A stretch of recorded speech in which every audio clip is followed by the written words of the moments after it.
bom? Já vamos fazendo aqui, né? A gente já tá gravando já, viu? Tá bom. Reverendo Weber Sérgio, com W mesmo? Com W? Olha que Isso é privilégio. Felipe. Felipe. Vem de fé. Eu não vou nem falar muito prazer, mas pra mim é um privilégio estar aqui, porque o prazer já foi quando eu te conheci. Acredito que o senhor, sendo amigo do pastor Misael, é amigo nosso também, né? Família de Jesus Cristo que cresce no mundo. Isso mesmo. Rapaz, é o seguinte, você entrou no carro, vai ter que conversar, Tá. né? Então a gente já tá gravando Você vai deixar eu falar. e é isso que eu ia te falar agora. Eu vou parar de falar, o senhor que vai falar um pouquinho.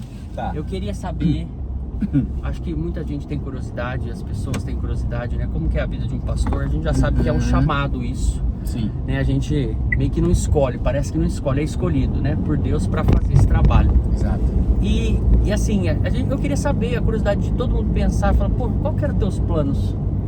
Né? Teus planos eram ser pastor? Sempre seguiu esse caminho? Conta um pouquinho pra gente. Não, meus planos não eram esses.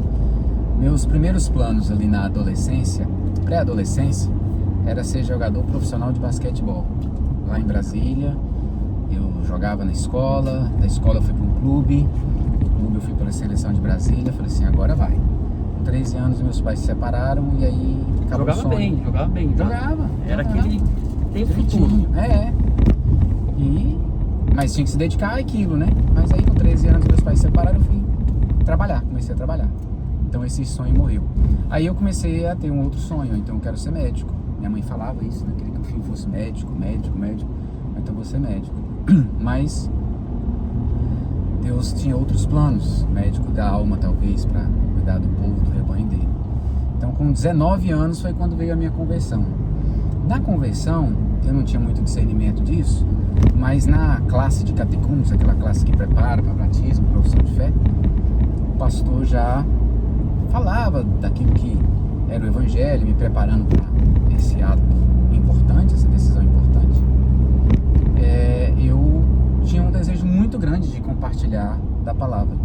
Paralelo a isso, depois da minha profissão de fé, do batismo, as pessoas sempre procuravam os jovens para conversar, pedir orientação, conselho, compartilhar suas dores, sofrimentos. Olha. E aí ali, hoje, né, muito tempo depois, eu fui identificar que era um chamado, Deus já me preparando para isso. Então eu fui eleito presbítero com 22 anos e ali já comecei a exercer o ministério pastoral, como eu creio que biblicamente o presbítero é um pastor.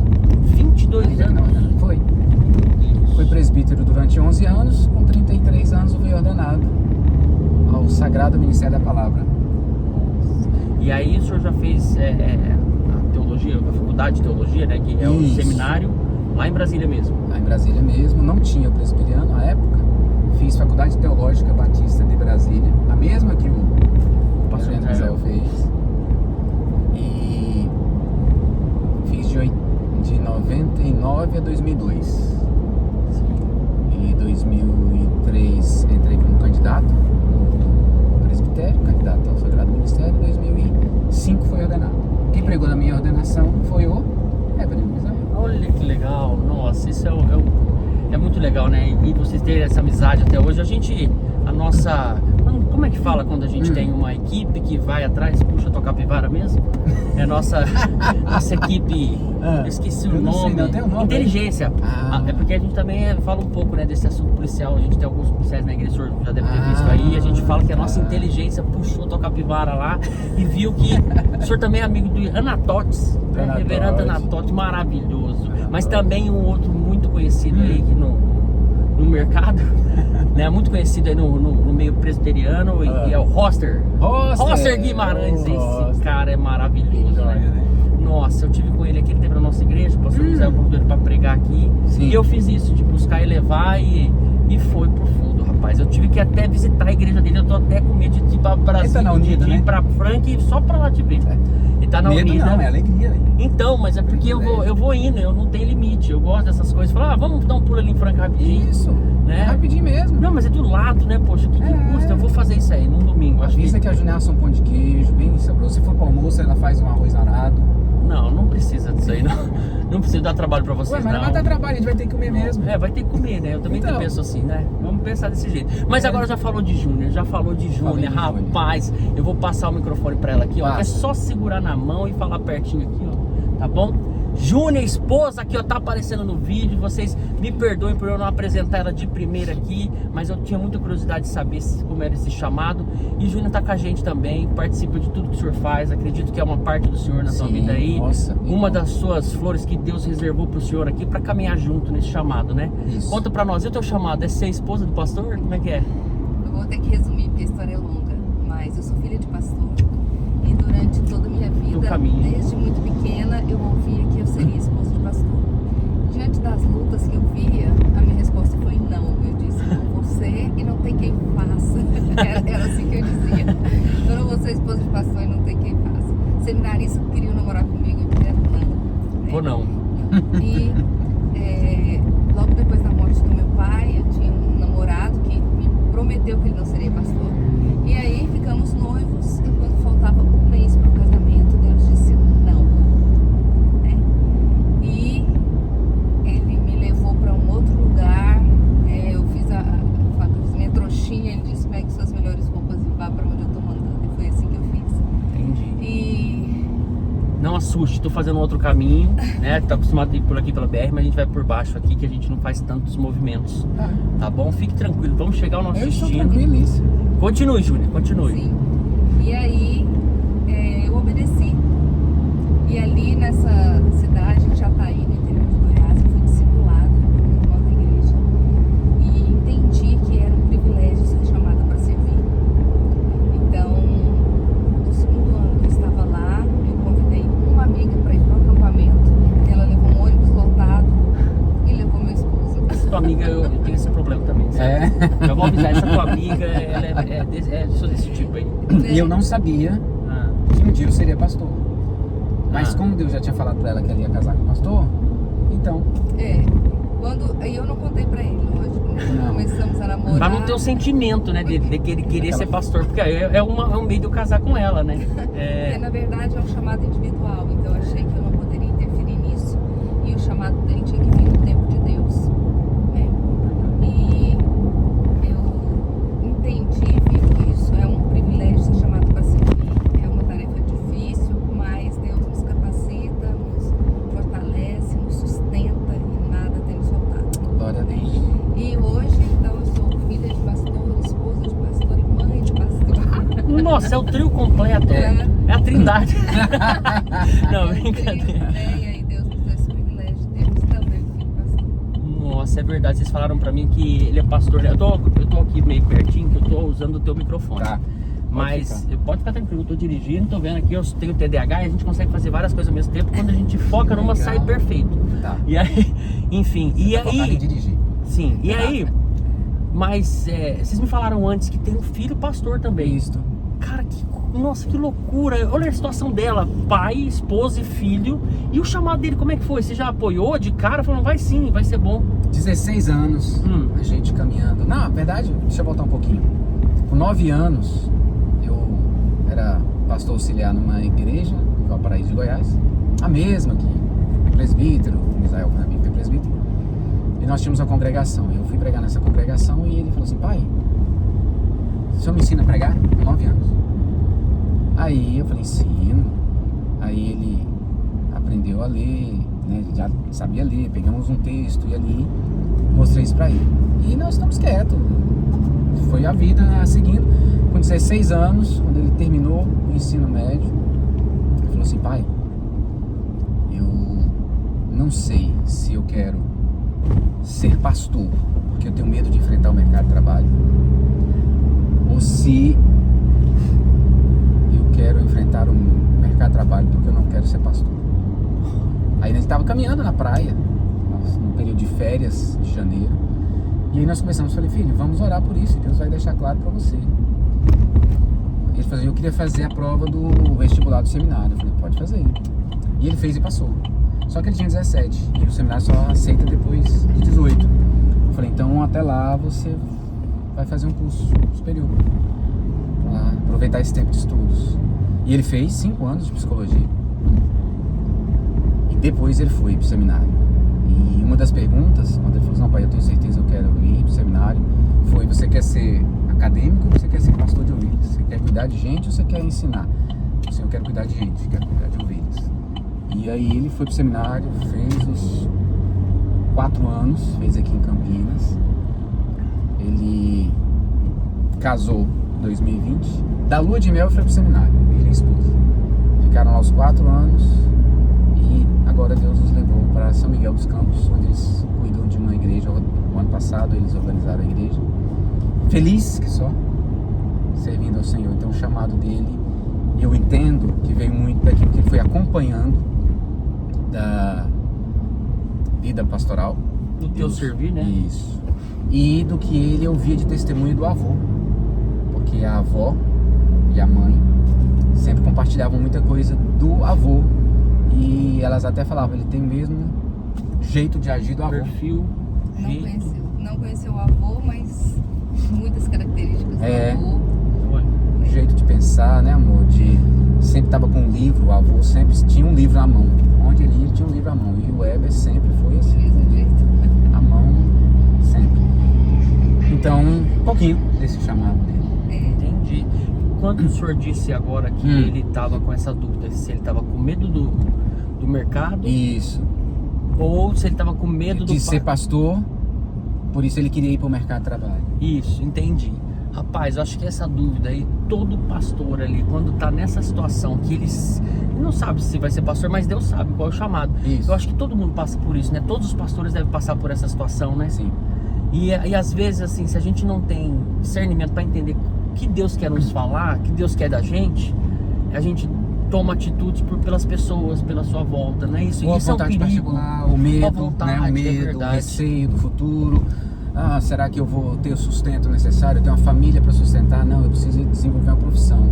Mas e quem é o seu patrão? O seu patrão não é a empresa que te contrata, o seu patrão é aquele que é o dono da ouro e da prata, que é Jesus Cristo. Não, mas você puxou um outro gancho que eu nem tinha pensado. Eu pensei Ah. na parte de ser pastor e aquela parte de ter assim tem o cuidado de ter o ego inflado, porque eu vejo os pastores hoje, a gente vê os pastores, os pastores principalmente da nossa igreja, da IPB, né, da Presbiteriana do Brasil, eles são muito inteligentes e são pessoas assim que formam pessoas, e esse é o papel do pastor, pastorear pessoas, pastorear ovelhas.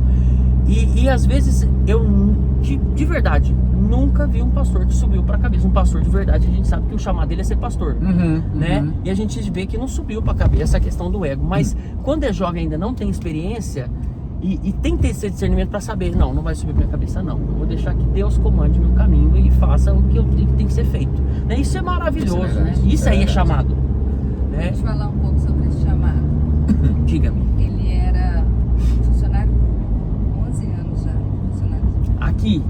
lá em Brasília. Eu era. Ah, Isso. E até então ele era pastor de tempo parcial. E aí Deus chamou para ser pastor de tempo integral. Então ele largou tudo para ser pastor. olha isso, né? Tudo garantido.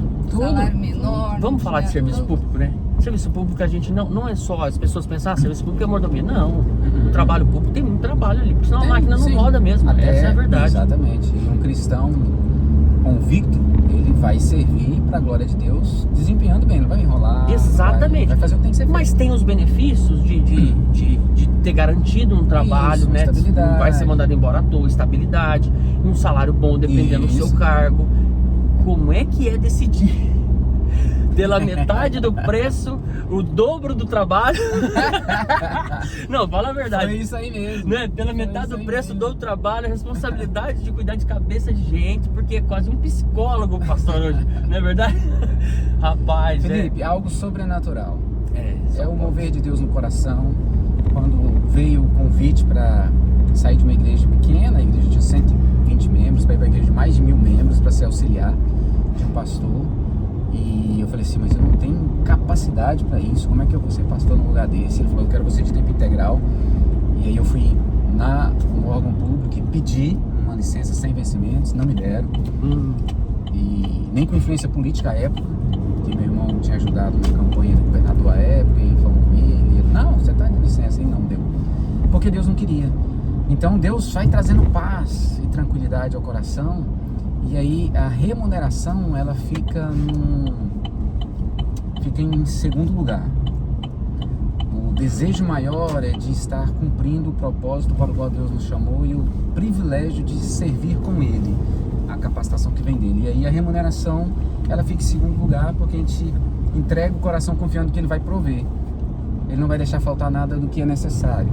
Aquelas necessidades que a gente cria, essa Ele não tem compromisso. Mas aquilo que realmente a gente precisa, Ele tem. Ele faz um compromisso e supre. Então, esse agir sobrenatural do Espírito Santo é que gera paz. Gerou paz primeiro em mim. A Júnia lutou um pouquinho ainda, depois gerou paz no coração dela. Nós sentamos os nossos filhos, um de 9 anos e a Raquel de 5, e falamos assim: olha, o papai está deixando o emprego público, saindo para a igreja. A partir de hoje a gente vai mudar muita coisa na nossa vida, a gente não vai conseguir mais viajar 2, 3 vezes por ano, a gente não vai ter isso, não vai ter aquilo, não vai ter aquilo, mas Deus está conduzindo a vida da gente. E assim foi. Aí Estamos lá no tempão na igreja. é chamado, isso é chamado mesmo. Esse chamado, ele é familiar. E a nossa filha Raquel sempre disse: mãe, o chamado é para a família.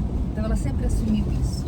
Ela faz discipulado com os adolescentes, hoje ela tem 24 anos, né? Já é advogada e continua trabalhando. Mora com vocês? Mora com a gente, isso. E, assim, comprometida no ministério. E desde muito pequena ela sempre falava que o chamado era da família. Então, graças a Deus, nossos filhos sempre tiveram esse pensamento. Entendi. Você vê, as pessoas às vezes não entendem isso, né? Às vezes deve te pré-julgar, mas hoje a tua calma, né? Porque eu já sou um pouco mais ansioso, eu acredito que eu ficaria... Eu vou te ser sincero, vou abrir meu coração antes de eu acelerar pra gente chegar. Eu fico um pouco ansioso porque eu sinto que eu tenho um chamado pro reino e o medo me toma às vezes.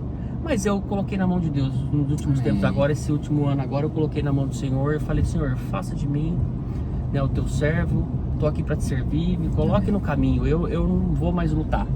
Então, e eu fico preocupado, mas não é, eu acredito que não seja um chamado de pastor não, porque Sim. eu acredito que o chamado não é só o do pastor, eu acredito que é um chamado de servir mesmo, sabe? De fazer pelo próximo que gostaria que fizesse para nós, né? E eu tô pronto para servir, né? E a minha igreja aqui tá sendo não só uma situação para fazer isso que eu acredito que Deus quer para mim, mas eu acho que é o que eu pedi para Deus e, sabe, é o que eu preciso. E Ele sabe do que eu preciso. Eu não sei, acredito que eu não sei não. E se deixar na nossa mão, né, os planos não são nossos, os planos são de Deus. Nossas escolhas geralmente são mais são influenciadas pela nossa pecaminosidade, então mais difíceis de ser exatamente aquilo que Deus tem preparado. Nada melhor do que falar: Deus, eu me rendo, o Senhor faz, eu quero servir, vai me conduzindo. Como você tem se dedicado, se entregue, confie, Ele vai conduzindo, né? O pastor sobre a sua vida que Ele colocou, o pastor local, o pastor auxiliar de Cristo, que é o reverendo Misael, o Robson, que já é acompanhado, vai te dar esse caminho seguro para que você possa experimentar tudo que Deus tem preparado para você. E eu queria orar por isso, já que você assim... Amém. Não, a gente vai orar e esse orar. Tempo, nós vou parar aqui. Não vamos parar no nosso lugar lá. Isso. E no seu lugar chique. E fica mais próximo. E já chegou, gente. Esse foi nosso bate-papo. A gente vai parar para fazer uma oração aqui, agradecer por esse momento. Eu vou deixar gravando a oração aqui para que você ore com a gente também. Ore por mim, ore pelo pastor reverendo, pela Júnia, por toda a família, pelo seu filho também. Como é que chama o filho? Weber, tá, pronto. Weber. E a filha? Raquel. Weber e Raquel. Então você que tem um chamado, não resista a esse chamado de Jesus Cristo. Não tem nada melhor que o preenchimento de Deus na tua vida. Quando a gente busca as coisas no mundo, a gente busca errado e a gente tem aquele lá por momentos e aquilo lá não te preenche. Então deixa Deus cuidar de você, deixa que Ele preencha a sua vida, tá bom? Amém. O senhor pode fazer essa oração por nós? Santo Deus, a Ti toda honra, toda glória e toda majestade. Tu és o Trino, Pai, Filho e Espírito Santo, quem nos criou a imagem e sua semelhança para vivermos dentro do Teu propósito. E nós temos o privilégio de participarmos daquilo que o Senhor está realizando no mundo, cada um dentro de um chamado específico, todos chamados para pertencer ao Senhor, viver em comunhão contigo e ser mais parecidos com Cristo, mas alguns de uma maneira muito específica, chamados para ministérios específicos. E o Teu Filho reconhece um desejo gigante no coração de obedecer ao Senhor, sem medo, sem preocupações, simplesmente descansando em tua soberania e de que o Senhor tem uma vontade boa, perfeita e agradável para a vida dele. Então agradeço ao Senhor Santo Espírito por habitar no Felipe e por mover o coração dele nesse momento que ele testemunhou para nós aqui. Ele confessou que está entregando tudo nas mãos do Senhor. E eu creio e assim peço que o Senhor dê para ele a sensibilidade para discernir, os pastores sobre a vida dele, os amigos, a esposa, possam nesse processo ajudá-lo a servir com alegria, com dedicação, para que o teu nome seja glorificado. E muitos venham a conhecer Cristo Jesus como Senhor e Salvador das suas vidas, por meio da vida, do testemunho, do ministério, do serviço do teu servo Felipe. É a nossa oração com gratidão, com alegria e na expectativa daquilo que o Senhor está fazendo, em nome de Jesus. Amém. Amém. Amém. Muito obrigado. Amém. Tenho medo de chorar só.